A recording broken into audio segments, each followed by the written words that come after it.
El mundo que vamos a vivir dentro de muy poco tiempo va a ser un mundo lleno de cambios en todos los sentidos, pues sobre todo en el sentido en el mundo espiritual, pero en lo económico, en lo político, en lo familiar, en todo.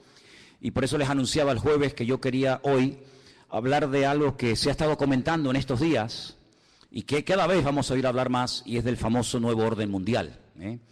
¿Cuál es la actitud del creyente? ¿Cuál es la actitud de un hijo de Dios ante todo esto? ¿Cómo podremos reconocer este tema del famoso nuevo orden mundial y todas estas cosas, ¿no?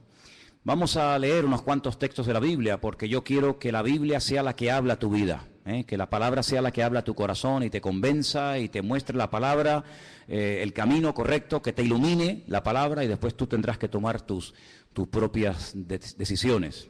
Quiero llevarles a dos porciones del Nuevo Testamento.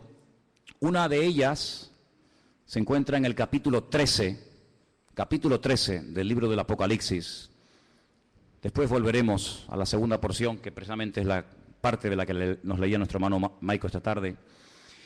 En Apocalipsis capítulo 13, sabéis que el libro del Apocalipsis es un libro que a mucha gente le da como miedo.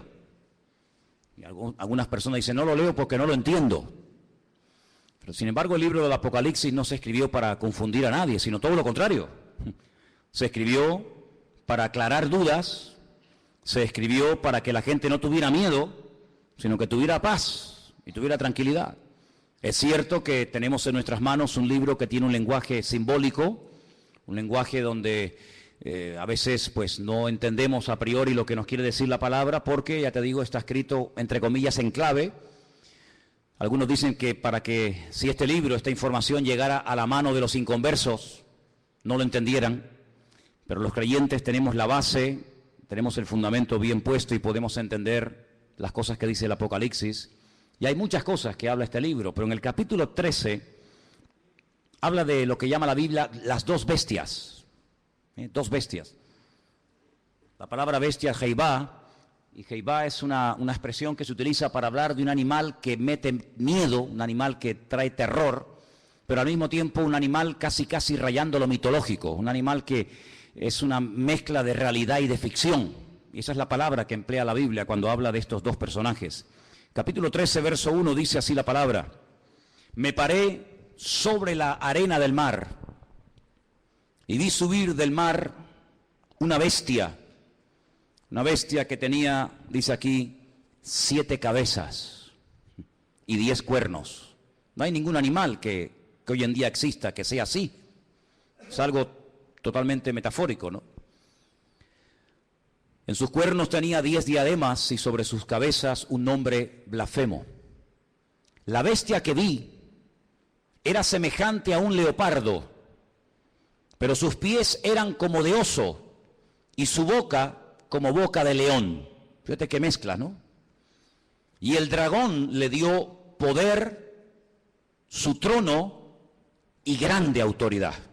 3 cosas, no te las olvides: poder, su trono y grande autoridad. Versículo 3. Vi a una de las cabezas como herida de muerte, pero su herida mortal fue sanada, y se maravilló toda la tierra en pos de la bestia. Adoraron al dragón, que le había dado autoridad a la bestia, y adoraron a la bestia, diciendo: ¿quién como la bestia y quién podrá luchar contra ella? También se le dio boca que hablaba grandes cosas y blasfemias, y se le dio autoridad para actuar 42 meses. Es lo mismo que decir 3 años y medio, o 1260 días, como también se dice en otro texto, ¿eh? Abrió su boca en blasfemia contra Dios, para blasfemar de su nombre y de su tabernáculo y de los que moran en el cielo. Se le permitió hacer guerra contra los santos y vencerlos. También se le dio autoridad sobre toda tribu, pueblo, lengua y nación. Y la adoraron todos los moradores de la tierra, cuyos nombres no están escritos en el libro de la vida del Cordero, que fue inmolado desde el principio del mundo. Si alguno tiene oído para oír, que oiga. Después en el versículo 11 habla de otra bestia. Si os dais cuenta, dice: después vi otra. No es la misma, es otra bestia. Pero si os dais cuenta, dice que esta bestia subía de la tierra. Sin embargo, en el capítulo 13, verso 1, dice que la primera bestia subía del mar. ¿Lo veis ahí? Vi subir del mar. El versículo 11 dice otra bestia que vi subir de la tierra. Son dos entidades completamente diferentes la una de la otra. A lo largo de la historia, la humanidad ha conocido muchos sistemas de gobierno. Ha conocido durante un tiempo, parte de la humanidad durante un tiempo conoció un sistema que ya prácticamente no existe, pero que se llamaba la teocracia. Era Dios, el creador, gobernando al pueblo y llevando la palabra a través de sus profetas. Y fue un periodo muy hermoso de la historia, donde Dios hacía las funciones de gobernante o de rey, su pueblo obedecía, y cuando Dios tenía que comunicarse o transmitir un mensaje al pueblo, como lo acabo de decir, lo transmitía a través de sus siervos los profetas. Después dice la Biblia que decidieron cambiar y dejar ese sistema y entraron en un sistema llamado monarquía. Y el rey moría y su hijo ocupaba el lugar, y en fin, todos sabemos que es otro sistema de gobierno.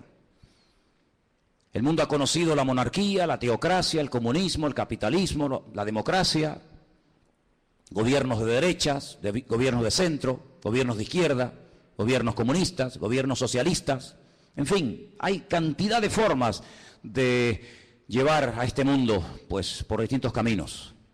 Pero la Biblia nos habla de un nuevo orden, de un nuevo gobierno, que en cierto sentido tendrá un poco de todo lo que les acabo de comentar. Tendrá un poco de monarquía, un poco de comunismo, un poco de democracia, un poco de capitalismo. Será como una especie de mezcla, pero también es un sistema completamente nuevo.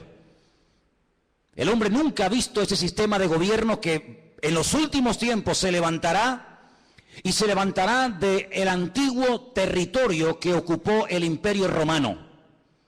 Yo no sé cómo estáis de geografía y de historia, pero el antiguo Imperio Romano conquistó prácticamente todo el continente europeo, de punta a punta, todo el Magreb, todo lo que son las naciones del norte de África y parte de Oriente Medio, incluido Siria, Egipto, Palestina y otros países más. De ese antiguo territorio romano, un territorio enorme, la Biblia nos enseña que en los últimos tiempos se formará un nuevo orden mundial, se levantará un gobernante que no sabemos su nombre, pero sí tenemos muchísima información acerca de este personaje, que no es un personaje de la mitología, ni es una especie de engendro entre algo espiritual y algo físico, sino que será un hombre de carne y de hueso, con padre, con madre, con genealogía, con lugar de nacimiento, con pasaporte, etcétera, etcétera. Digo esto porque a veces Hollywood y algunas películas muestran al famoso anticristo como una especie de relación entre Satanás y una mujer, y nace ahí una cosa que no sabe si es un demonio o es un niño.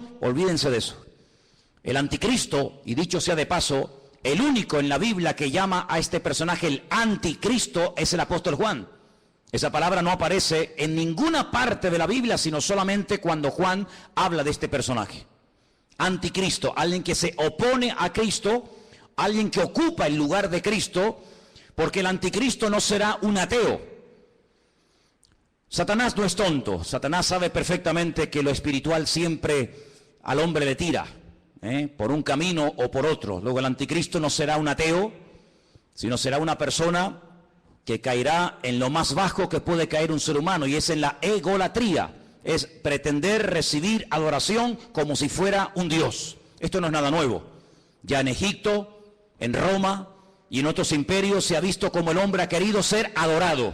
Y al faraón se le llamaba el hijo del dios Ra, el hijo del sol. Y en Roma sabemos que miles de personas fueron matados y fueron asesinados y fueron quemados porque querían recibir adoración y querían incluso que se les presentara sacrificios y flores y reconocimiento. Así que el anticristo será una persona que al principio, digamos que, entre comillas, respetará todos los cultos, todas las creencias, todas las religiones, todo vale, no pasa nada, pero vamos a ver cómo después la Biblia nos dice que pega un cambio, y vamos a ver cómo a lo espiritual le va a dar una importancia tremenda, porque el anticristo, que en el Antiguo Testamento se le llama God, G-O-G. Cuando usted lee, por ejemplo, los libros del profeta Ezequiel, usted se va a dar cuenta de que al que llamamos nosotros el anticristo, en el Antiguo Testamento se le llama God. Fijaros qué cosa tan interesante. Satanás, que es un perfecto imitador de las cosas que Dios hace o que va a hacer, llama a este personaje en el Antiguo Testamento God, y es un nombre que la primera y la última letra de su nombre es la misma, es la G, la Gimel en hebreo. Y suma 3, 6, 3, un múltiplo de 666, da 66 en total. Imitando a la profecía que Dios le dio al rey David. David es otro el único nombre en la Biblia que aparece con la misma letra al principio y al final. David empieza por D, termina por D. Lo que hace el anticristo es tratar de imitar a ese futuro rey, ¿verdad?, descendiente de la casa de David, y tratando de ungir, respaldar, apoyar y ayudar en todos los sentidos a este personaje político que tendrá un poder prácticamente ilimitado. Hace unos días, varios gobernantes muy famosos de este planeta Tierra proponían el nombrar a una persona como el presidente del planeta Tierra, el presidente de la Tierra, en este nuevo orden mundial que se está fraguando. Una de las últimas ciudades con un lujo increíble que se ha construido en Kurdistán se llama Astana. Lo habéis visto en algunos grupos ciclistas que llevan Astana, ¿verdad? Y tienen un grupo muy famoso de ciclistas. Astana fue fundada por los Illuminati y por las logias masónicas.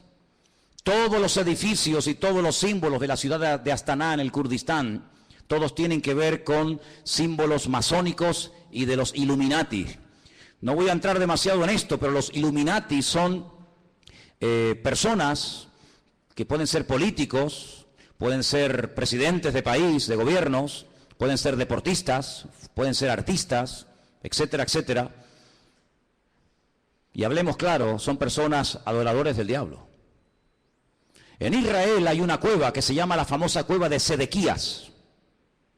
Se llama la cueva de Sedequías porque cuando el rey Nabucodonosor sitió la ciudad de Jerusalén durante más de un año, el rey que en ese momento gobernaba Jerusalén se llamaba Sedequías y huyó por esa cueva, y dice que lo alcanzaron en la llanura del valle de Jericó, que está como unos 8 o 10 kilómetros de allí, y allí lo encontraron, le sacaron los ojos y se lo llevaron cautivo a Babilonia, a Irak. Y en esa cueva de Sedequías, de vez en cuando los famosos masones y Illuminatis se reúnen para hacer rituales. Quiero decirles que el presidente mundial de los Illuminati y de los masones es un judío llamado Rockefeller. Y en esa cueva se reúnen los de más alta graduación, los de nivel 33. Y allí hacen todo tipo de ritos y de ceremonias. Y ellos dicen que es allí, en uno de los lugares del mundo, de la tierra, donde Satanás hoy por hoy tiene su trono. No se olviden que Satanás no es un ser omnipresente que puede estar en todas partes al mismo tiempo. Satanás no puede estar en Madrid, en Estados Unidos, en Jerusalén, en Latinoamérica. Satanás es un ser que solamente puede estar en un sitio al mismo tiempo. Se mueve en el mundo espiritual, pero no tiene omnipresencia como es un atributo divino. Y es en ese lugar donde dicen los Illuminati y los masones que en forma de macho cabrío se presenta cuando hacen esas ceremonias en la cueva de Sedequías, y allí es donde reciben órdenes e instrucciones para las cosas que tienen que hacer. A algunos les puede sonar todo esto como a ciencia ficción, como a miedo, como a película, pero quiero decirles que el mundo espiritual, aunque no lo podemos ver con nuestros ojos de carne, es tan real como el mundo natural que constantemente estamos viendo. Date cuenta que, por ejemplo, ahora aquí dentro hay millones de voces en alemán, en arameo, en hebreo, en inglés, en chino, en japonés. Aquí dentro hay frecuencias, hay ondas, pero que no podemos ni verlas ni oírlas porque no tenemos un aparato de radio. Pero si tuviéramos un aparato de radio con una buena antena, seríamos capaces de escuchar programas que ahora mismo se están emitiendo desde Marruecos, desde Estados Unidos, desde cualquier parte de la tierra, simplemente que no tenemos un aparato que nos permite captar la señal de lo que aquí hay. Es como en la televisión. Y el mundo espiritual es invisible, pero es real. Los demonios existen, Dios existe, los ángeles existen. Todo el mundo espiritual es tan real como el mundo en el cual nos movemos tú y yo cada día. ¿Cuántos dicen amén? Satanás, dice la Biblia, que tiene un título, es el príncipe de la potestad del aire. Él se mueve con una velocidad abismal en la atmósfera.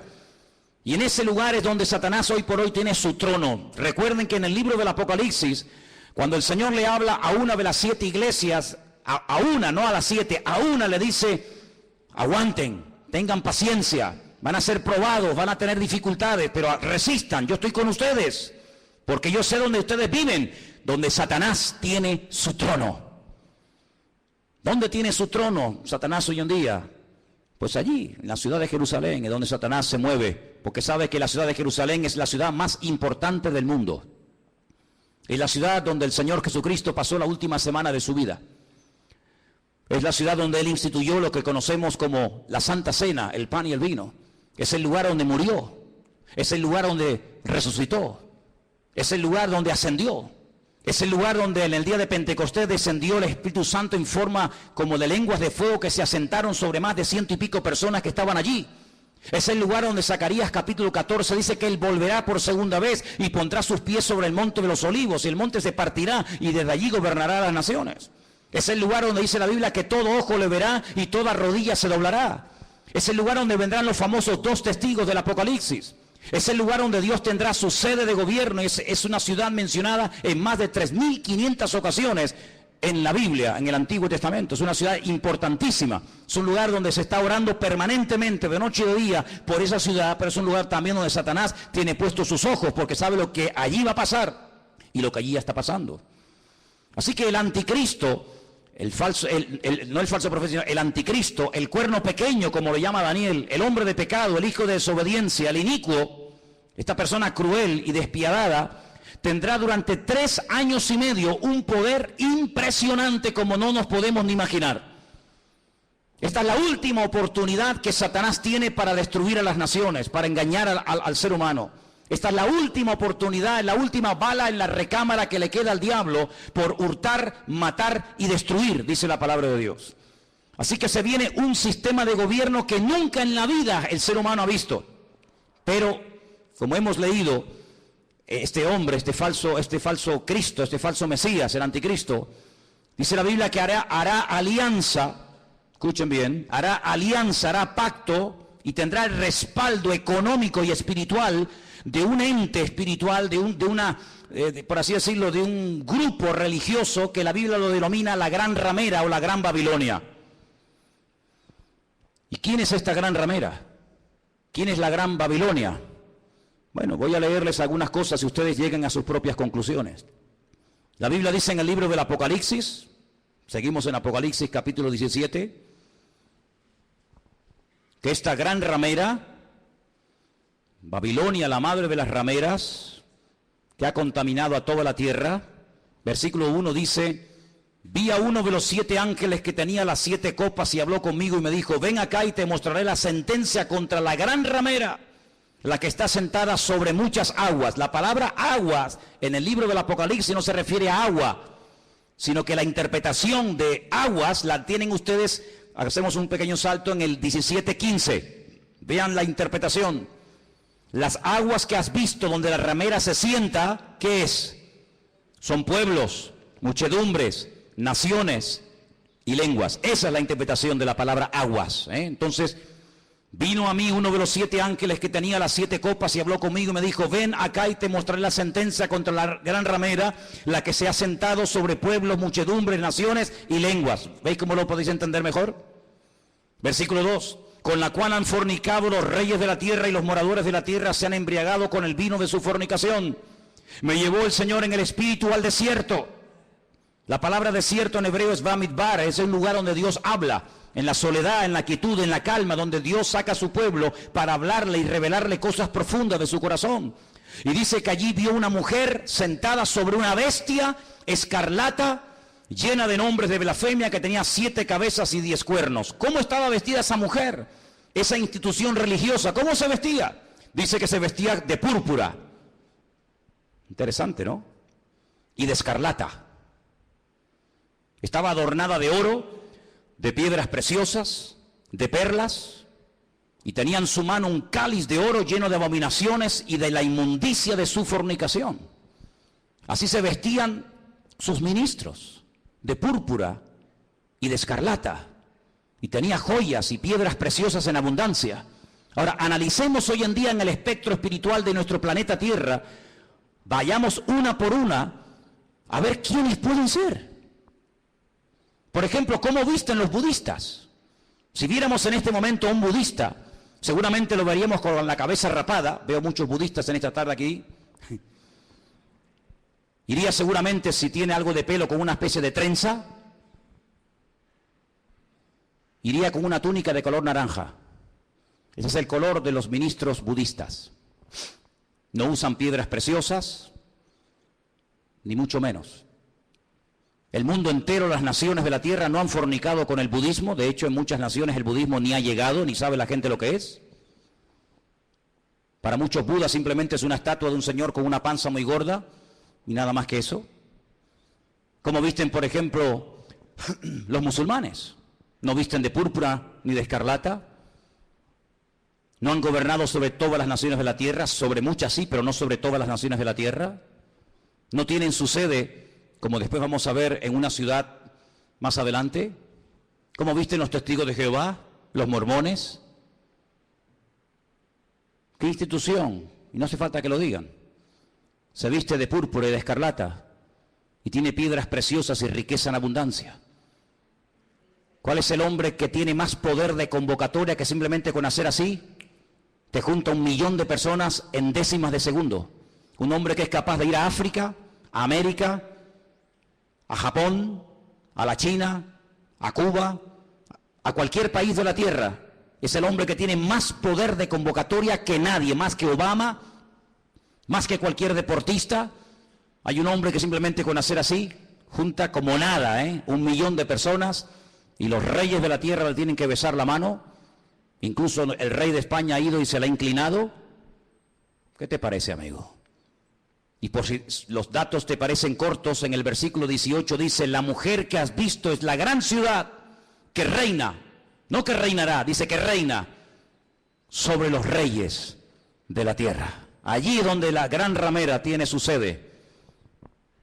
¿Y cuál era la ciudad que en el momento de escribir el libro del Apocalipsis reinaba sobre toda la tierra?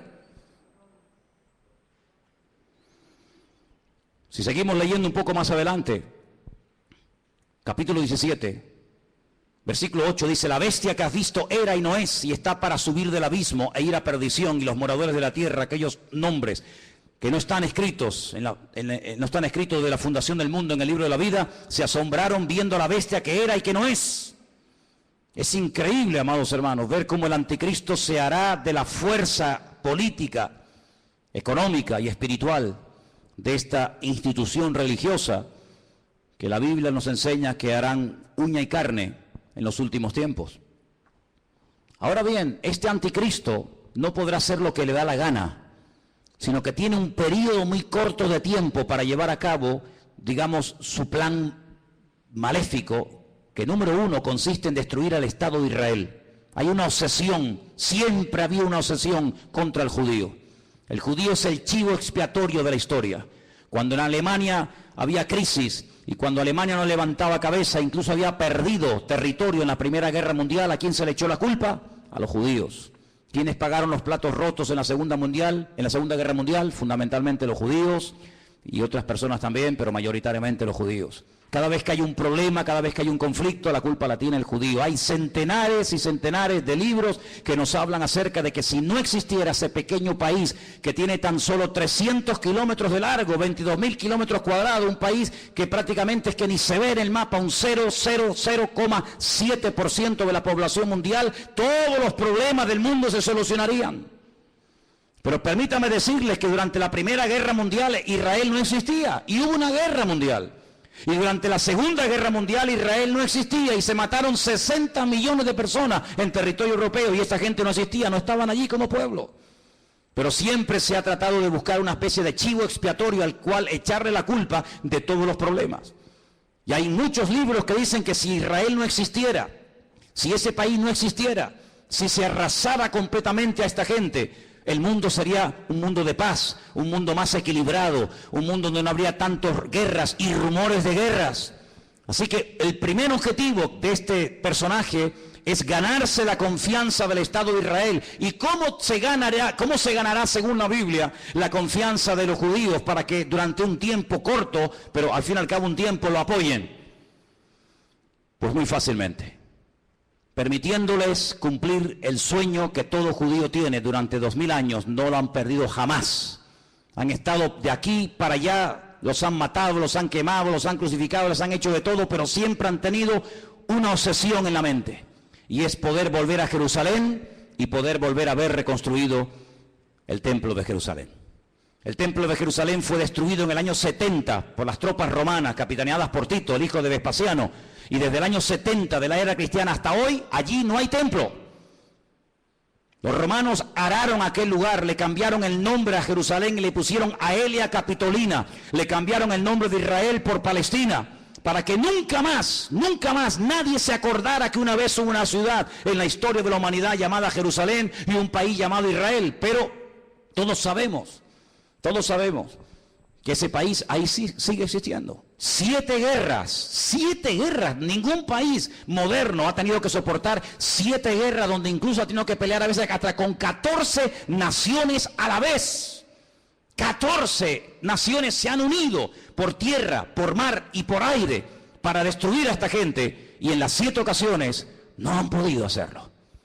Pero la Biblia nos enseña, y lo dice muy claramente en Ezequiel, en Daniel, en Zacarías, etcétera, que el enemigo intentará destruir a esta nación con armas nucleares.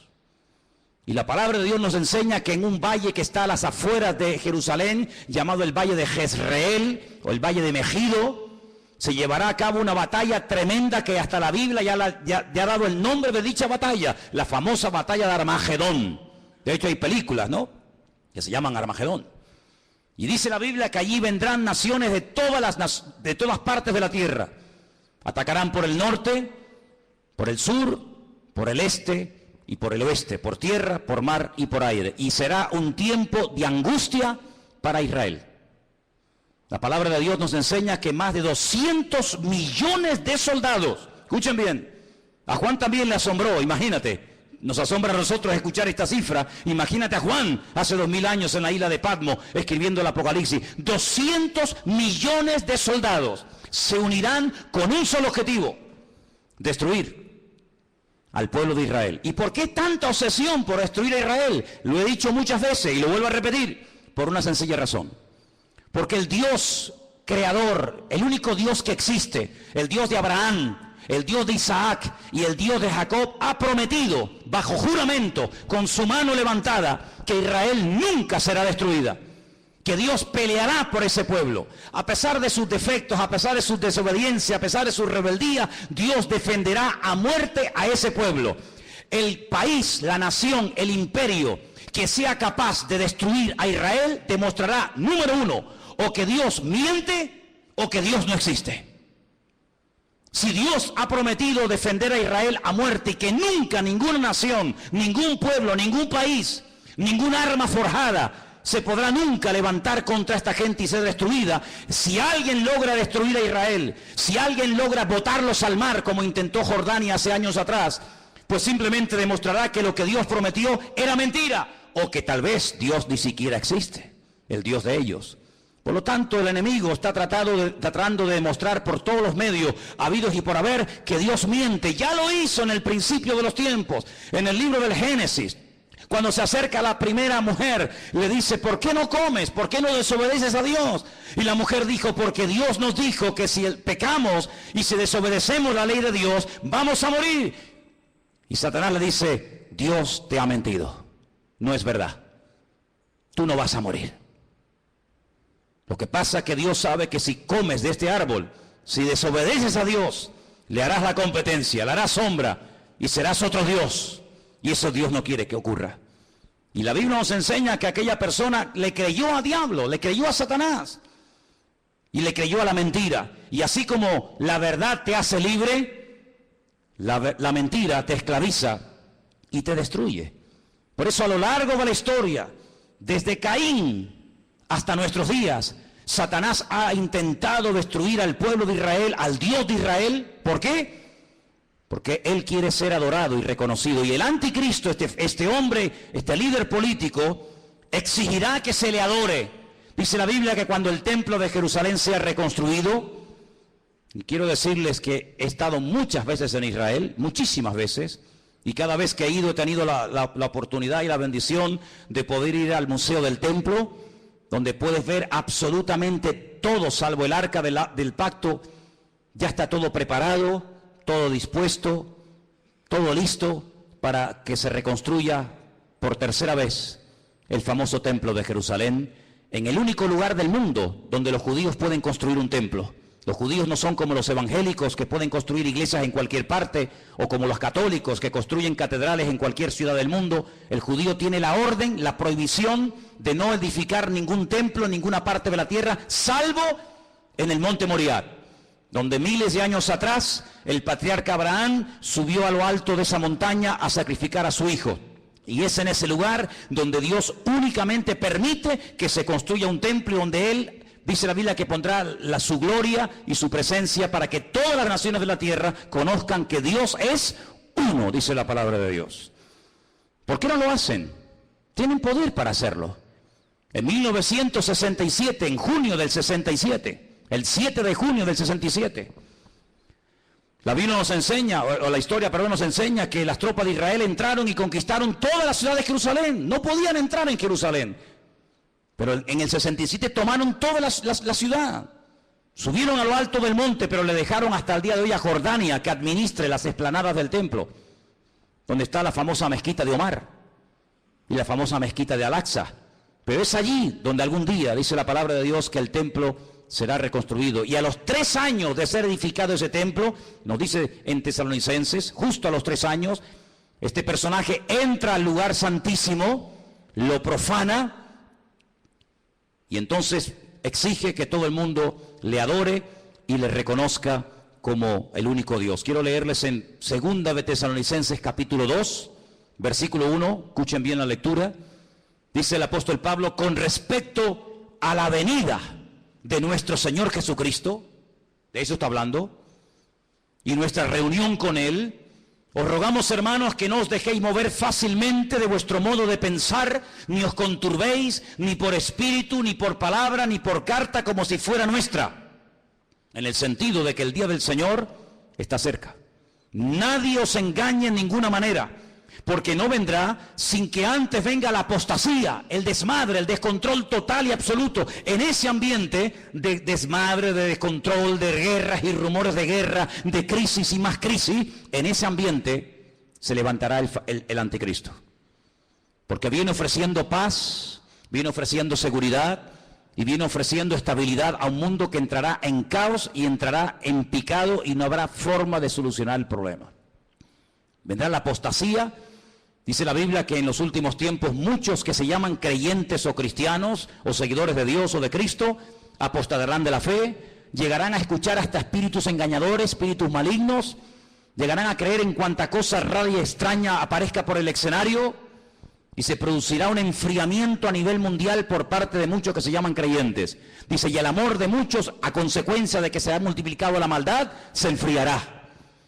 Y si aquellos días no fueren acortados, nadie se podría salvar. Dice, más por causa de los escogidos, y por ahí están los listos de turno, que siempre dicen, no, pero los escogidos son los judíos, no somos nosotros. Eso es mentira. Están engañados. Si están enseñados, están engañados. La palabra escogido es ecleto. La palabra ecleto aparece en Primera de Pedro, cuando Pedro le escribe a gentiles, no a judíos, a gentiles, y les dice, vosotros que antes no erais pueblo, si eran judíos, eran pueblo. No, pero es que vosotros no erais pueblo, porque el único pueblo que Dios tuvo en el pasado fue Israel. Vosotros que no erais pueblo, ahora sois pueblo de Dios. Real sacerdocio, amén. Nación santa, pueblo escogido por Dios, para que anunciéis las virtudes de aquel que os llamó de las tinieblas a su luz admirable. Es decir, la palabra que toma Pedro, que es ecleto, es exactamente la misma que aparece en Lucas 21 y en Mateo 24, cuando habla de escogidos. Dios tiene solo un pueblo, Dios no tiene dos pueblos, Dios tiene un solo pueblo. Y en ese pueblo forman parte todos aquellos hombres y mujeres que han aceptado a Cristo como su Señor y Salvador personal. Punto. ¿Cuántos dicen amén? Y dice que si no fueren acortados aquellos días, pero por causa de los escogidos tiene que acortarlo, nadie se podría salvar. Entonces dice que cuando venga la apostasía, muchos, no todos, muchos se apartarán. Y estamos viendo gente que antaño predicaba el evangelio, ya ni lo predican, ni sirven al Señor, ni se congregan. Y no se asusten ni se sorprendan. Pedro dice, hermanos, no os sorprendáis, como si alguna cosa extraña estuviera ocurriendo. Ya os hemos predicado, ya os hemos profetizado, ya les hemos escrito. Dice, y después de mi partida, yo procuraré que ustedes tengan memoria de esto, para que no se olviden, que muchos apostatarán de la fe, que muchos se apartarán, que muchos se olvidarán de Dios, incluso hasta lo van a renegar y lo van a rechazar. Dice que cuando venga, antes de que venga el Señor, tiene que venir la apostasía y se manifieste el hombre de pecado, el hijo de perdición. ¿Y qué hace este hombre? Versículo 4, se opone, se levanta contra todo lo que se llama Dios o es objeto de culto. No permite que haya todo tipo de religiones y todo tipo de creencias, sino que va a ser una persona que va a controlar el tema espiritual o religioso. Dice, y es de tal manera este personaje cruel, que dice que se sienta en el templo de Dios, como Dios, haciéndose pasar por Dios. Y el único templo que Dios ha tenido y tendrá es el templo de Jerusalén. Por lo tanto, la Biblia nos habla clarísimamente acerca de que el templo de Jerusalén va a ser reconstruido otra vez. Sí, hermanos, otra vez va a ser reconstruido. Aunque nos parezca extraño, nos parezca imposible. También era imposible que hace 60 años esta gente tuviera un país llamado Israel, y es posible. Ahora vosotros sabéis lo que lo detiene, a este anticristo, a este personaje siniestro, macabro. Dice, vosotros sabéis lo que lo detiene, a fin de que a su debido tiempo se manifieste. Ya está en acción el misterio de la iniquidad, solo que hay quien al presente lo detiene hasta que él, no ella, él a su vez se ha quitado de en medio. Entonces se manifestará aquel inicuo. La palabra inicuo, pues es una palabra que significa un hombre cruel, sin principios, sin moral, un salvaje, despiadado, una bestia, hasta que ese inicuo sea matado con el espíritu de la boca del Señor y lo matará el resplandor de su venida. He hecho una lista de cómo, de todas las formas que la gente moría en los tiempos de la Biblia. Tengo una lista enorme.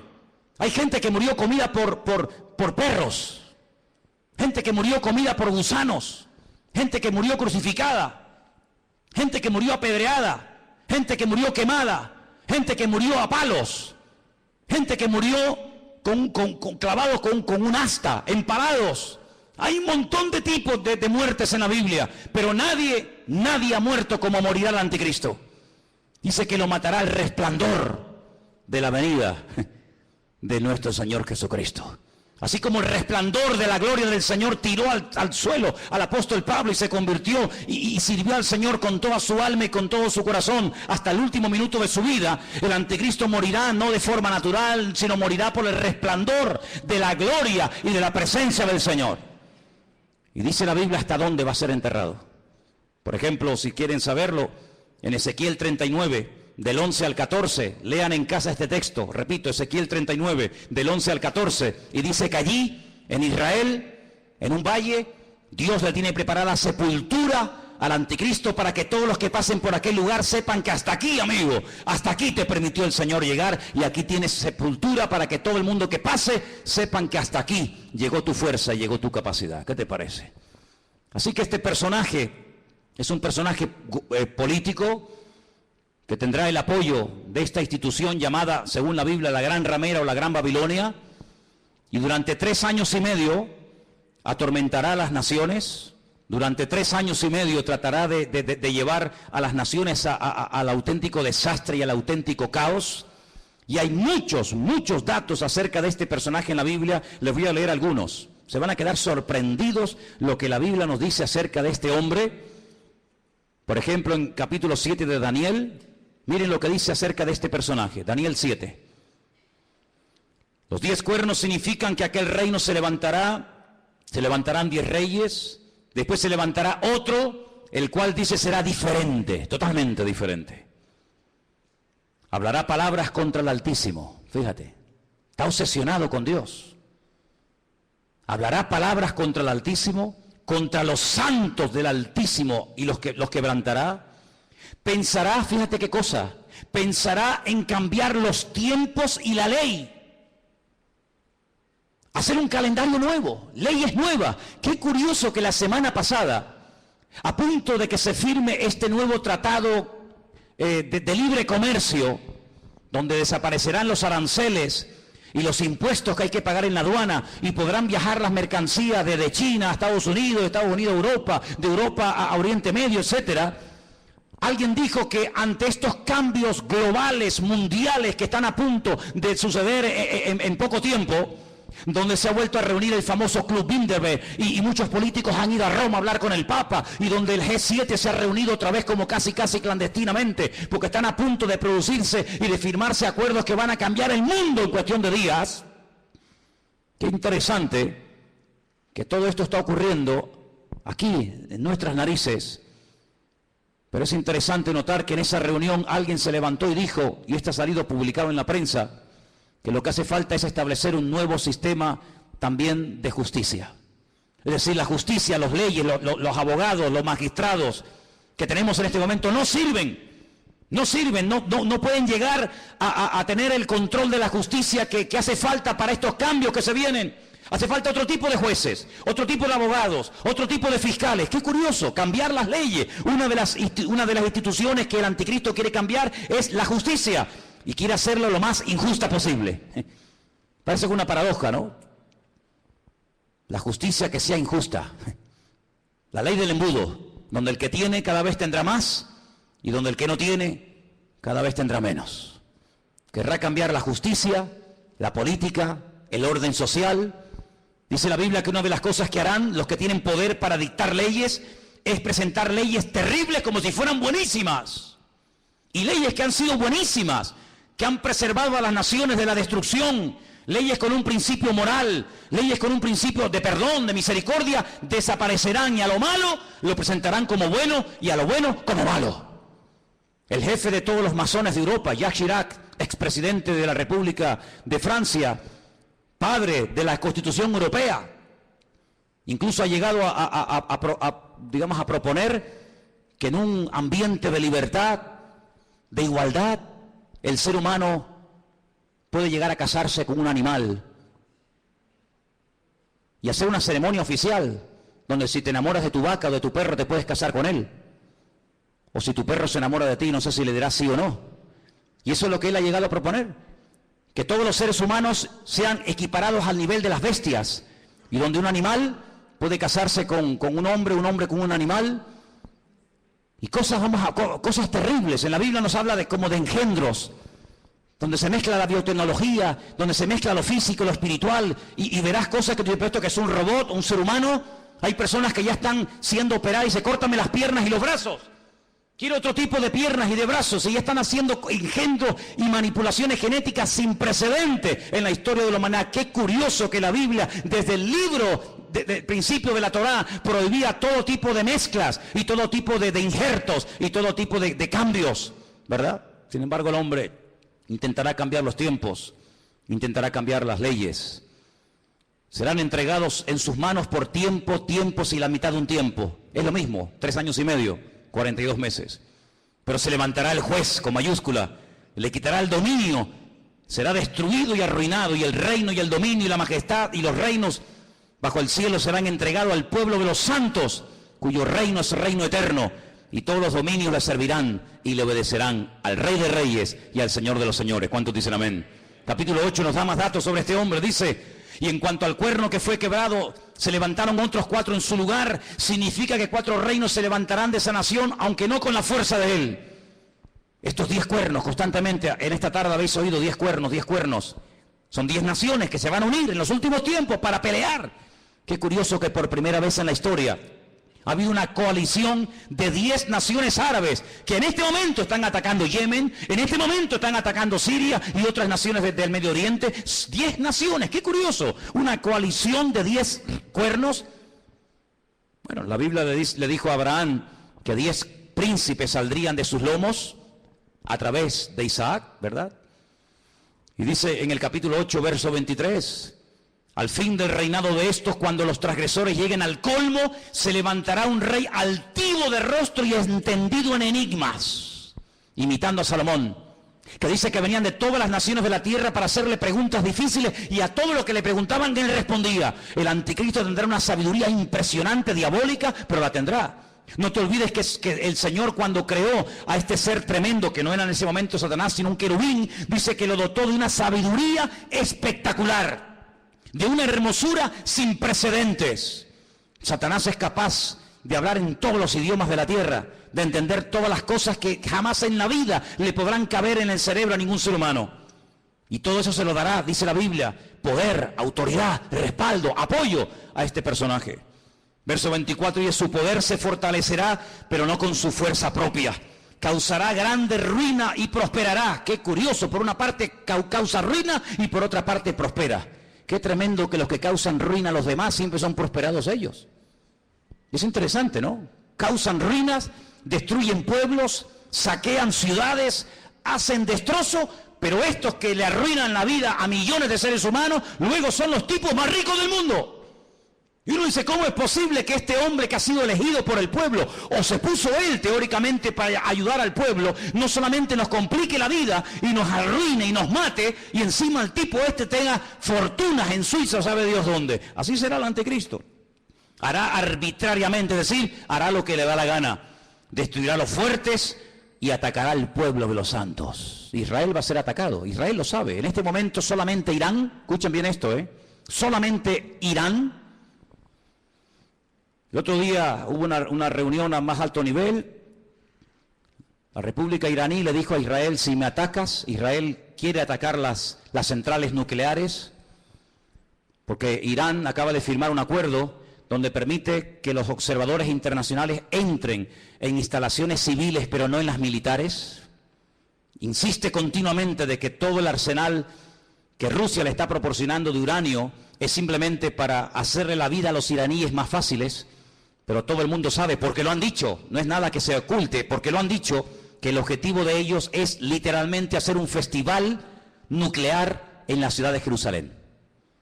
Arrasar a Israel y borrarlos de la faz de la tierra. Israel se está pensando muy seriamente hace mucho tiempo atacar las bases militares nucleares. Irán le dijo, si me atacas, tengo en este momento 80.000 misiles apuntando hacia la ciudad de Jerusalén. ¿Qué te parece, amigo? Solamente Irán, sin contar otras naciones que le rodean.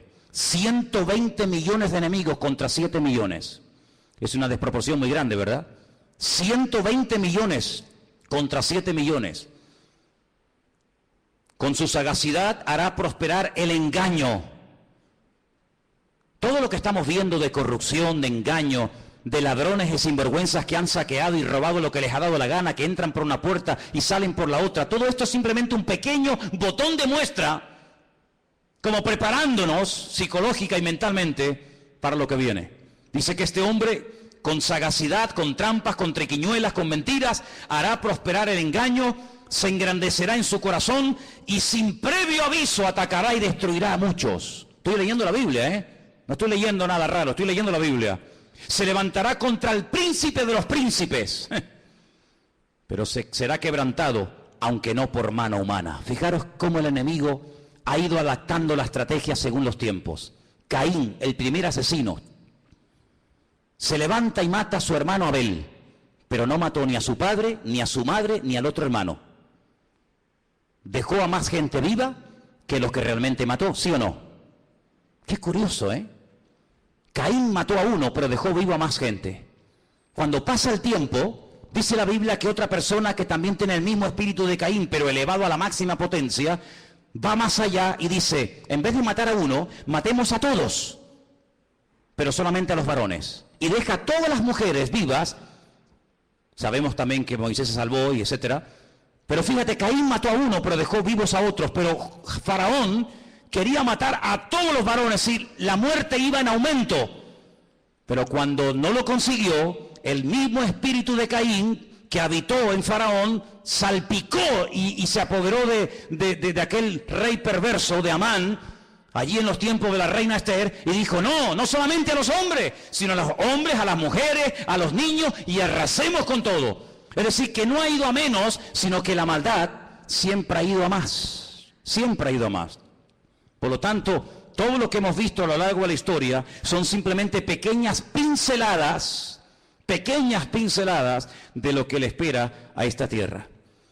Si saltamos al capítulo 11 de Daniel, sigue dando datos muy interesantes. Dice aquí, hará este rey según su voluntad. Se ensoberbecerá, se engrandecerá sobre todo Dios, y contra el Dios de los dioses hablará. Y dice aquí, y prosperará. Es increíble, ¿eh? Y prosperará. Por eso dice la Biblia, no tengas envidia del hombre malo que prospera en su camino. Porque a veces los malos también son prosperados, pero no por Dios. Y dice aquí, hasta que sea consumada la ira y lo que está determinado se cumpla. Ahora fíjate qué dato tan interesante. Yo sé, y algunos seguramente me lo harán notar, que en el texto original no existen palabras con mayúscula y palabras con minúscula. No existe ni en griego ni en hebreo palabras con mayúscula y con minúscula, que en nuestro idioma es muy importante, porque no es lo mismo la palabra Dios con minúscula que la palabra Dios con mayúscula. No es lo mismo la palabra Señor con minúscula que la palabra Señor para referirnos a Dios en mayúscula. En la Biblia hay un término específico para cada palabra, por lo tanto no hace falta recurrir a esto de mayúsculas y minúsculas. Pero en nuestra Biblia dice en mayúscula, del Dios de sus padres. Luego sus padres eran creyentes. Los padres del anticristo eran creyentes del verdadero Dios. Porque dice, del Dios, repito, con mayúscula de sus padres, no hará caso. Fue criado en una educación, digamos, religiosa, correcta, con el Dios verdadero. Lo mamó en la casa con sus padres, pero dice, no hará caso de ese Dios, de esa enseñanza. Y dice algo interesante que puede tener varias interpretaciones. Ni del amor de las mujeres hará caso. ¿Quiere decir que será un homosexual? ¿Que no se casará? Interprételo usted como quiera. Pero dice que a este hombre no le interesa perder el tiempo. Ustedes saben que cuando un hombre se enamora de una mujer se vuelve medio idiota, medio tonto, ¿no? Por lo tanto, él dice, yo tengo un objetivo y si enamorarme de esta o de aquella me va a quitar mi tiempo, dice, ni hará caso de las mujeres. Increíble. No respetará a Dios alguno, porque contra todo se engrandecerá. Honrará en su lugar al Dios de las fortalezas. Y tú dices, ¿este quién es? El Dios de las fortalezas. No hará caso del Dios verdadero que sus padres le inculcaron y le enseñaron. Dejará ese Dios verdadero y comenzará a adorar, dice aquí, al Dios de las fortalezas. Ahora, el libro de Daniel es el único libro de la Biblia que está escrito en dos idiomas diferentes. Todos los libros del Antiguo Testamento están escritos en hebreo y los del Nuevo Testamento en griego, pero Daniel no. Daniel, parte del libro está escrito en arameo y parte está escrito en hebreo. Se lee igual, pero significa lo mismo. Cuando usted lee del Dios de las fortalezas lo honrará, dice textualmente, Alá Maozín. Y menciona la palabra Alá.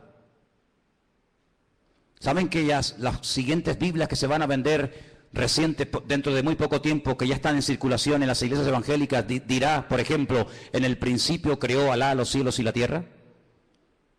¿Sabían que la palabra Elohim o Dios desaparecerá de muchas Biblias en los próximos años y aparecerá la palabra Alá? ¿Sabían eso? Pues vete espabilando. De Alá, del Dios de la guerra, como dice el texto, a ese Dios adorará. Dice, Dios que sus padres no conocieron. No tiene nada que ver la adoración a ese Dios con el Dios que sus padres le enseñaron. Y dice, lo honrará con oro y con plata, con piedras preciosas y con cosas de alto precio. Hermanos, esto se escribió hace más de 3000 años, ¿eh? Es impresionante cómo hace más de 3000 años el profeta Daniel sabía detalles de la vida de este hombre que en aquel momento lógicamente no existía y que está a punto de aparecer. Y dice, con un Dios ajeno se hará de las fortalezas más inexpugnables y colmará de honores a los que le reconozcan y con precio repartirá la tierra. Pero al cabo del tiempo el rey del sur contenderá con él y se levantará contra él como una tempestad. También le irá mal al anticristo, no te quepa la menor duda, también le irá mal. Pero durante un tiempo, aparentemente, las cosas le van a funcionar. Ante este panorama de este nuevo orden mundial, ante este panorama donde ya el famoso chic que habéis oído y que sabéis que está por ahí por el mundo dando vueltas, donde el dinero en muchas naciones ya ha desaparecido, no es que va a desaparecer, ya ha desaparecido. En Suecia usted va con dinero y no lo puede usar. Ya no se usa dinero para pagar nada en Suecia. Todo es con otro sistema. Pues dice la palabra de Dios que en los últimos tiempos se va a implantar a nivel mundial un nuevo sistema comercial, donde ya no hará falta llevar dinero. Lo puede perder, se puede olvidar de él, se deteriora, se gasta, se pierde, te lo pueden robar. Sino dice la Biblia que se va a implementar un sistema que en sí es un sistema buenísimo, pero hay que ver lo que viene detrás. Y es un sistema donde dice la Biblia que nadie podrá llegar ni a comprar nada, ni a vender absolutamente nada, ni un litro de leche, hermano, ni una barra de pan en la panadería, ni nada de gasolina para el coche. Nadie podrá, bajo ningún concepto, comprar ni vender, a menos que lleve implantado en su cuerpo un microchip, como el que llevan los perros, hace muchos años, donde simplemente con un aparatito, cualquier veterinario del mundo sabe cómo se llama ese perro, dónde vive, si está vacunado, si no está vacunado, cómo se llama el dueño, dónde vive y qué hace y qué no hace. Es un pequeño microchip alimentado con una pequeña pila de litio implantado en la piel, de tal manera que usted en cualquier momento puede llegar a una ferretería, a una carpintería, a una farmacia, a donde quiera, simplemente usted pasando su mano, automáticamente le descuentan de su cuenta bancaria lo que supuestamente usted puede tener. Así no tiene problema de que nadie le robe, de que nadie le quite nada. Y usted dirá, pero eso es una locura. No es ninguna locura. Muchísimos soldados del ejército norteamericano, muchísimos multimillonarios ya le están poniendo a sus hijos esta especie de microchip. ¿Por qué? Porque tiene muchas ventajas, aparentemente. Y es que usted está localizado 24 horas del día, aunque esté metido en un submarino bajo tierra o bajo el mar. Usted está localizado permanentemente, porque los satélites captan esa señal, captan esa radiofrecuencia en cualquier lugar donde usted se encuentre. ¿Cómo podía saber Juan, un pescador de Galilea, hace 2000 años atrás, en un pequeño país llamado Israel, que algún día en el mundo, en el planeta Tierra, habría un sistema tan sofisticado, donde la gente ya no usaría dinero para comprar, ni para vender, ni para viajar, sino que simplemente llevando ahí una especie de chip en la mano, pasándolo por una especie de escáner o de máquina, la gente podría llevar una vida normal? ¿Cómo podía ese hombre saber eso hace 2000 años? No lo sabía. Dios se lo dijo. Y Dios se lo reveló. Porque aquí el que controla el pasado, el presente y el futuro es nuestro Dios. Y el Apocalipsis está escrito en pasado. Porque esa es una de las características del tema profético en la Biblia, que el futuro se cuenta en pasado. Y por eso dice la Escritura que para conocer el futuro hay que conocer el pasado. Porque el que no conoce lo que Dios ha hecho, no sabrá nunca lo que Dios hará en el futuro. ¿Qué podemos hacer los que nos llamamos cristianos o queremos ir en serio con el Señor ante este panorama? Bueno, es interesante notar que una de las profecías que se tenía que cumplir en los últimos tiempos es que el río Éufrates, saben que Irak está bañada por dos grandes ríos, el Éufrates y el Tigris. Es una de las zonas donde estaba el famoso jardín del Edén. Llegaría un momento que se tendría que secar para que tropas del norte, dirigidas por Rusia, vinieran en dirección a la tierra gloriosa, entrando por los famosos altos del Golán, en el norte de Israel. Bueno, pues Siria construyó hace ya muchos años una presa que deja totalmente seco el río Éufrates, así, en cuestión de minutos. Eso está profetizado también en el libro del Apocalipsis. La palabra del Señor nos enseña que los tiempos se acortan, y dice Mateo capítulo 24 lo que tenemos que hacer en estos tiempos los creyentes, y te lo leo. Mateo 24, del 37 en adelante, presta atención a lo que dice la palabra. Dice así: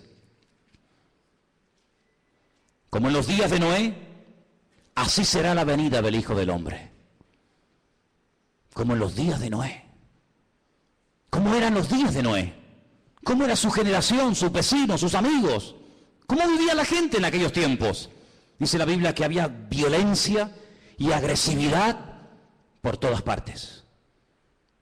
No piensen ustedes que se vive tan tranquilo en todas partes de la tierra como de momento vivimos aquí. Muchos de los que están aquí pueden dar testimonio de que naciones hermosas y tremendamente ricas, es muy difícil hoy por hoy vivir en ellas debido al alto índice de muerte, de destrucción que hay. La gente tiene miedo a salir a las calles. Dice la Biblia que llegará el momento en el que la gente más pacífica, aquella chica que cuando caminaba dice que ni siquiera se atrevía a poner el pie en tierra, de lo delicado y de dulce que era, ten cuidado porque se te puede llegar a convertir en tu peor enemigo. Donde los padres serán capaces de entregar a sus hijos, donde los hijos serán capaces de traicionar y de vender a sus padres, etcétera, etcétera. Como los días de Noé, violencia, agresividad, perversión, algo impresionante. Si nos metiéramos a dar datos de la cantidad de perversión que hay con niños, con jovencitas en muchas partes del mundo y muchas muy cerca de aquí, nos quedaríamos realmente sorprendidos de ver cómo hemos superado con creces a las famosas ciudades de Sodoma y Gomorra. La perversión ha llegado a unos niveles indescriptibles. Sigo leyendo en el versículo 38. Porque como en los días antes, días hermano, no años, días antes del diluvio, ¿qué hacían? Comían, bebían, se casaban, se daban en casamiento hasta el día en que no entró en el arca. ¿Cómo es posible que está a punto de venir un diluvio, que vamos a morir todos como ratas, que no hay escapatoria? Y te estés casando, pero ¿casando para qué? Si mañana vamos a morir todos. Y haciendo negocios a largo plazo, y haciendo inversiones, y comprando, y vendiendo, y comiendo, y bebiendo, cuando te quedan 20 horas de vida. Oye, si tú supieras, dime la verdad, hermano y hermana, si tú supieras con toda seguridad que te queda una hora de vida, ¿qué harías? Dime qué harías. ¿Llamarías ahora a tu hijo, a tu hija? ¿Harías algo? No, todavía queda mucho tiempo, sí. Esa actitud de indiferencia, de decir, bueno, no hay tanta prisa, tampoco es para tanto, no exageres tanto, Manolo, que todavía queda mucho tiempo, que soy muy joven, que queda mucha vida por delante. Sí, también al que enterré ayer le quedaba mucha vida por delante. Y con 44 años recién cumplido el lunes, ahora está donde todos sabemos que está. Toda la vida le quedaba por delante, claro. Un chaval con 44 años, pues, hombre, pues imagínate tú lo que puedes vivir, casi otros 40 años más. Pues no, se acostó a las 9 de la noche. Y a las 7 de la mañana, su vida se apagó. ¿Qué te parece? Días antes del diluvio, Noé estuvo predicando y diciendo a la gente, viene el diluvio, que Dios va en serio, Dios te ha dado oportunidad, otra, y mañana, y pasado, y nada, y no hacían caso. Así será la venida del Hijo del Hombre. Dice, no entendieron. Oye, ¿no te ha pasado? Gente inteligente, gente con más o menos un mínimo de cultura, un mínimo de, no sé, de luz, que tú le hablas de cualquier cosa y todo lo entienden. Le hablas de política, 3 horas hablando de política. Le hablas de fútbol, va, pero yo te cuento. Le hablas de lo que quieras. Tocas el tema de la Biblia, tocas el tema del Señor y son los más torpes del mundo. Y un tío tan listo, un tío tan sabio, un tío tan espabilado, un tío que se ha buscado la vida, toda la vida, de todo entiende y de todo sabe. Lo dejas en el desierto y el tío sobrevive. Lo dejas en el Himalaya y el tío se busca la vida. Cuando le hablas del Señor, no entiende nada. ¿Leíste la Biblia? Sí, pero no la entendí. Pero tío, ¿cómo es posible que leas el periódico, leas la revista y todo lo entiende? Y cuando te hablo de Dios, no entendieron. Hay como una nube, hay como una ceguera espiritual. ¿Por qué se creen que comencé el culto cantando abre mis ojos? ¿Piensan que todo esto es casualidad? ¿Que detrás de esto no hay oración y preparación? Y diciendo, Dios mío, háblanos. Claro que lo hay. Abre mis ojos, ¿pero a qué? A la realidad espiritual de lo que se cierra y de lo que viene, hermanos. No entendieron hasta que vino el diluvio. Cuando entendieron era demasiado tarde. Claro, entendiste, pero ya no hay tiempo. Se los llevó a todos. Así será también la venida del Hijo del Hombre. ¿Qué te parece, amigo? Algunos no tuvieron miedo la primera vez que se metieron un pico en las venas. No tuvieron miedo ninguno. Algunos no tienen miedo a tirarse en parapente, en paracaídas, al vacío, nadar entre tiburones, subir al Himalaya y hacer locura. Y venga a beber, y otra. No tienen miedo, pero cuando llega la hora de poner ese valor al servicio de Dios son unos cobardes. Y la Biblia los llama así, La gente que no tiene valor para creerle a Dios los llama cobardes. Valientes para lo malo, cobardes para lo bueno. ¿No entendieron? Dice, pero por eso estarán dos en el campo. Uno se va y otro se queda. Dos mujeres estarán moliendo en un molino, la una será tomada y la otra será dejada. Y ahora viene la palabra, escúchala, velad, velad, porque no sabéis a qué hora. Es verdad, pero tal y como están las cosas, la hora no la podemos saber, pero ¿qué quieres que te diga? Viendo todas las piezas del puzzle, uno las va juntando por aquí, las va juntando por allá, lo que oye por aquí, lo que oye por allá, lo que me cuenta fulano, lo que yo he leído, lo que me han contado, lo que yo veo tal, y va juntando y dice, Dios mío, nos queda poco, la hora imposible, pero el Señor está cerca. ¿Cuántos lo saben? Sabed esto, que si el padre de familia supiera que hora el ladrón va a venir, velaría y no dejaría minar su casa. Lógico. Si yo sé que esta noche a las 3 de la mañana me va a venir alguien a robar la casa, yo no duermo. Yo no lo voy a recibir con una Biblia, Yo me hago de un palo o de un hacha, lo que haga falta, que venga a las 3 de la mañana, que venga. Te voy a dar la del pulpo, te voy a dar. Pero si yo no sé que viene a las 3, yo me voy a dormir, me levanto mañana y cuando me levanto digo, ¡ay va! Que me han robado, que me han quitado esto, que me han quitado lo otro. Pero dice la Biblia, cuando tú sabes que el Señor viene pronto, tú no estás distraído, tú no estás atontado, tú no estás agobiado. ¿Qué es lo que hace el diablo? A uno los revienta a trabajar, como a los judíos en Egipto. Que trabajen como mulas. Así no piensan, así van a llegar a la noche a la cama rendidos. Pero el diablo también a otro le dice, no trabajes tanto. ¿Para qué trabajar tanto? Y los tiene todo el día ociosos, sin pegar palo al agua, y entran en depresiones. Se aburren, comienzan a tontear con esta, a tontear con el otro, mensajitos a este, mensajitos al otro. Entonces los dos extremos, o te revienta a trabajar para que no tengas tiempo ni para orar, ni para leer la Biblia, ni para congregar, no, estoy muy cansado, no puedo, no es que no tengo tiempo. O te lleva al otro extremo y dice, no pegues un palo al agua, no seas tonto. Y estás todo el día buscando un juguetito en lo que entretenerte. ¿Qué te parece? El diablo no es tonto, El diablo no es tonto. Sabed esto, que si el padre supiese a qué hora habría de venir, velaría y no dejaría minar su casa. Por lo tanto, tenéis que estar preparados, porque el Hijo del Hombre vendrá a la hora que no penséis. ¿Cuántos dicen amén? Os voy a dar una cita para que la leáis tranquilamente en casa. Se titula El Anticristo. Está en 1 de Juan 2, del 18 al 24. El Anticristo. Una de las características de este hombre, ¿cuál será? Ahí está. 1 de Juan 2, del 18 al 24. Algunos dirán, bueno, pero cuando, hermano, las cosas se pongan feas, difíciles, cuando empiece a ocurrir todo esto, los creyentes no vamos a estar, ¿no? Entonces, ¿para qué se escribió la Biblia? Si no vamos a estar, ¿para qué se escribió? Tanta tinta, tanto libro, tanta literatura, tanta advertencia, tanta profecía, tanto mensaje. Si al final no vamos a estar, está perdiendo el tiempo. Es que se escribió tanto para que el pueblo de Dios no fuera sorprendido. Alguien dijo hace 150 años, escucha bien esto, hace 150 años, alguien dijo, tranquilos hermanos, cuando empiecen las persecuciones, cuando empiecen las matanzas, cuando empiece el mundo a ponerse difícil y duro, el Señor arrebatará su iglesia y aquí no estaremos ninguno. Esto lo dijeron hace 150 años. Es decir, durante 2000 años los creyentes se han estado preparando para servir al Señor a las duras y a las maduras, con persecución o con aplausos.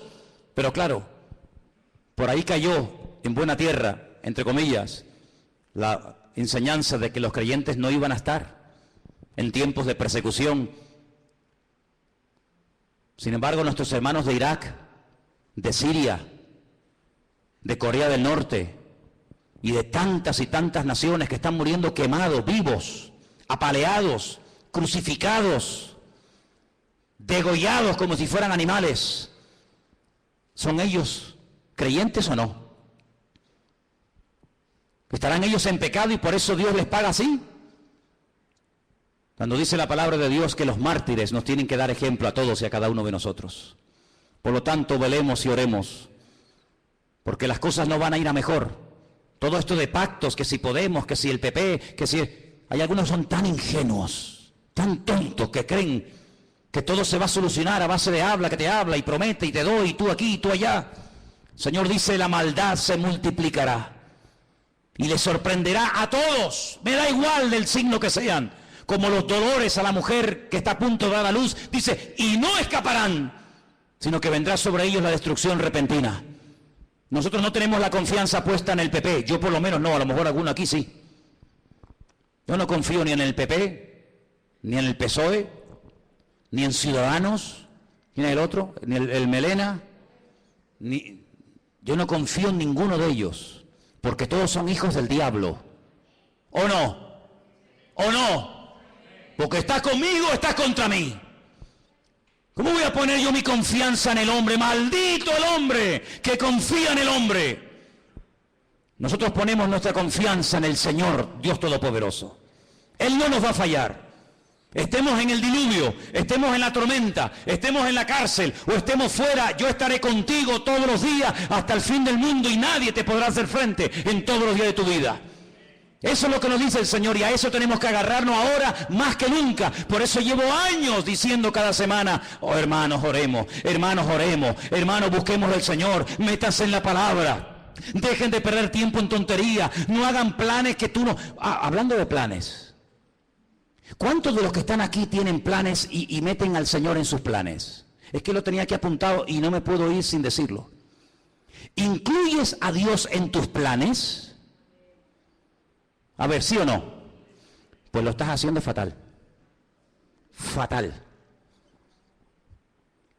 ¿Que no puedo incluir a Dios en mis planes? No. Pero hermano, no te entiendo. Espera, déjame que te explique. Pues si no te vas a quedar así. Tú no tienes que incluir a Dios en tus planes. Tú tienes que meterte en los planes de Dios. ¿Ves la diferencia?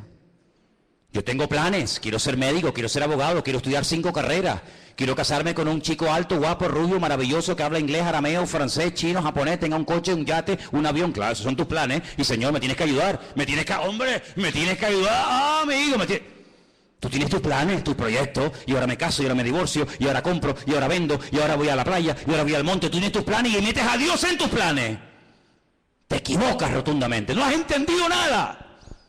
Y tú dices, pero ¿cómo se predica en esta iglesia así? Amigo, aquí estamos para esto. Si quieres más la papita dulce, vete allá a la esquina que está la guardería Heidi. Aquí yo te digo que la única manera de ir de gloria en gloria y de victoria en victoria no es metiendo a Dios en mi agenda, sino metiéndome yo en su agenda y en sus planes y en sus proyectos. Y entonces Dios te va a bendecir y Dios te va a ayudar. No metas a Dios en tu vida, métete tú en el Señor y entonces el Señor te va a ayudar. Y se abre la puerta, se cierra la puerta, poder decir gloria a Dios, porque Dios está conmigo y nadie me podrá frenar en los días de mi vida. Aleluya. ¿Cómo que tus planes? ¿Qué dices, amigo? ¿Cómo que tus planes? Ya no vivo yo. Ya no vivo yo, es Él el que vive en mí. Por eso es muy difícil ser cristiano, porque ¿a quién no tiene planes? ¿A quién no le gusta? Hombre, a mí me han dicho, ¿cuántas veces me han dicho? Ay, yo sé que el Señor tiene que venir, pero que no venga ahora mismo porque yo me quiero casar. Bueno, pues nada. Pues entonces, dile al Señor, Señor, no vengas de momento porque me he comprado el vestido. Me compran los zapatos. Y claro, si vienes, ¿cómo me los pongo? Esa es como me dijo a mí una chica cuando inauguramos esta iglesia hace 14 años atrás. Tuvimos culto sábado y domingo. Y el sábado le dije, mira, cantas tú y tú, y el domingo cantan otras hermanas Y me dice, no, hermano, yo canto el sábado y el domingo. Digo, no, tú cantas el sábado y otro el domingo. Que no, digo, hombre, ¿cómo no? Vamos a ver. Y digo, pero ¿tú por qué tanto empeño en cantar también el domingo? Y me dice, porque me he comprado 2 vestidos. Me he comprado uno para el sábado y otro para el domingo. Y si no canto el domingo no me van a ver el vestido nuevo. Y yo le dije, pero ¿tú vienes aquí a la iglesia para presumir de vestidos? Porque si vienes aquí a aparentar y a presumir, aquí te sobra el sitio, hija. Así que ahora no vas a cantar ni el sábado ni el domingo. Mira lo que te digo. Pues aquí no venimos a verte a ti. Aquí venimos a adorar al Señor. Y cogió y se fue. Se fue a cantar una...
ਸਾਡੀ ਔਕਾਤ ਦੁਨੀਆ ਤੋਂ ਵੱਖਰੀ, ਦਿਲ ਵਿੱਚ ਦਮ ਤੇ ਅੱਖਾਂ ਵਿੱਚ ਸ਼ਕਤੀ।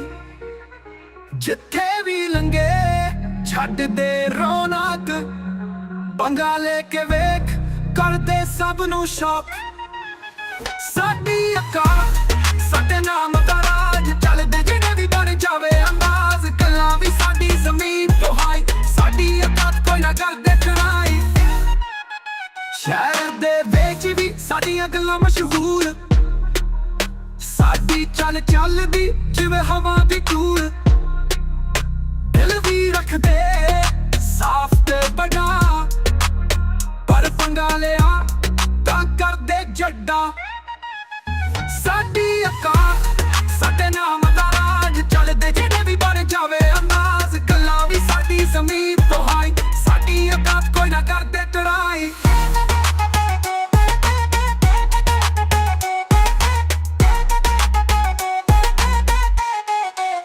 ਉਹ ਅਸਲੀ ਯਾਰੀ ਤੇ ਸਵੈਗ ਨਾਲ ਭਰਪੂਰ, ਦੁਨੀਆ ਦੀਆਂ ਗੱਲਾਂ ਸਾਨੂੰ ਲੱਗਦੀਆਂ ਜ਼ਰੂਰ। ਜਿੱਥੋਂ ਵੀ ਗੁਜ਼ਰੀਏ ਬਣ ਜਾਵੇ ਬਾਤ, ਸਾਡੀ ਔਕਾਤ ਦੁਨੀਆ ਵੀ ਕਰਦੇ ਸਲਾਮ। ਸਾਡੀ ਔਕਾਤ ਜਿਵੇਂ ਸੂਰਜ ਦੀ ਰੋਸ਼ਨੀ, ਦਿਲ ਵਿੱਚ ਜਜ਼ਬਾਤ ਤੇ ਦੁਨੀਆ ਦੀ ਖੁਸ਼ੀ।